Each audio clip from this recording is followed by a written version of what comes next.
And we're learning in the kitchen too, Andy. We are back with Carla Hall and Jerome Grant from Sweet Home Cafe. So we got started on the holiday preparations.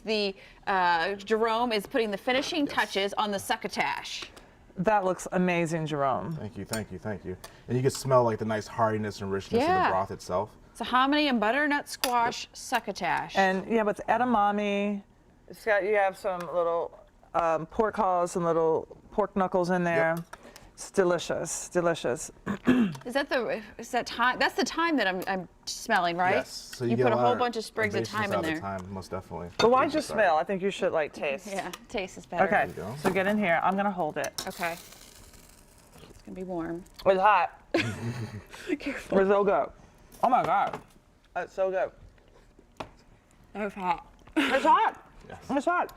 You know, this summer, and Jerome, from taking inspiration from the museum, I did a tour through the South, and I wanted to sort of reconnect with my roots. But when I look at all of this celebration food that's going to be there for Thanksgiving, I wanted to make the difference between celebration foods and everyday foods. Yes. And I think a lot of times when we see these foods at soul food restaurants, we forget that people have them for celebrations. They weren't meant to be eaten every day. So my trip was really about trying to find those everyday foods. And if my grandmother or great-grandmother or great-great-grandmother came over here from West Africa, what would she be eating day to day?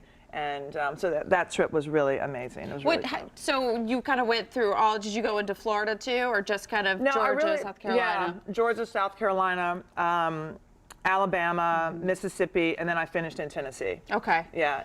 I'm from Florida. Yeah, we're not really considered the South. No, I live there.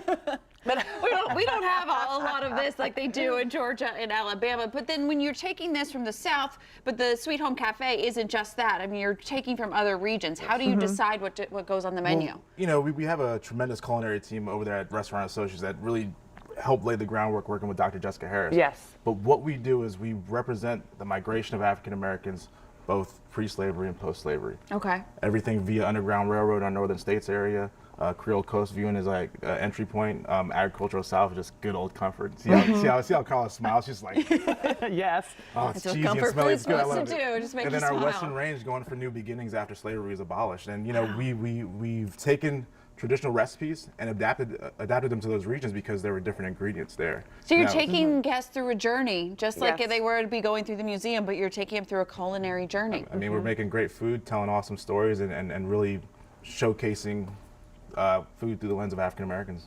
So what's some special treats that you have on the menu for this time for Thanksgiving? For Thanksgiving, if you went to Carla's house, if you went to my house, this is what you're going to see, and I'm going to tell you that now. And my father wouldn't have it no other way. Yes. But you know, we're doing a maple brine turkey right here, where we brine it for 2 days. Oh, wow. It's just phenomenal. We rub it down with sage, a little bit of salt, and then just slow roast it. And then you have our two pies over there, you know, classical sweet potato pie. Sweet potato, not pumpkin. Not I just want to pumpkin. say that. Not pumpkin. The traditional sweet potato. And then we got Plenty of pumpkin everywhere else in yeah. all the flavors this season.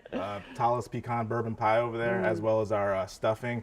And we can't, you know, collard greens, come on. Gotta have Oh, collard yes, greens. please. I'm eating the veggies over here because they're delicious. And then we have our yams over can there that we cook smell down with a the little bit of brown sugar, a little bit of maple syrup, orange juice, and some butter and cinnamon. And wow. The kicker in that, we put a little ginger in there into our yams, which is really phenomenal. Yum. Our gravy, the crazy thing is I grew up with a father that just made terrible gravy for Thanksgiving.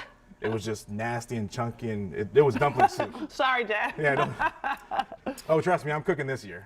But we make good traditional style country giblet gravy. You know, people throw away those things. I know. We do. All those things that are packed into your turkey, actually use them That's for your gravy. Yes. It makes it more delicious. It makes a phenomenal gravy. Then you can't forget, you know, good old mac and cheese. Well, if you don't feel like cooking, Chef Jerome and the staff at Sweet Home Cafe will do your holiday cooking for you. We wish both of you a very happy Thanksgiving. Thank you. We're so happy that you came down, and go see them if you can get into the museum. Instead, take the food home with you and eat it at home. It's that much better. We'll be back after this.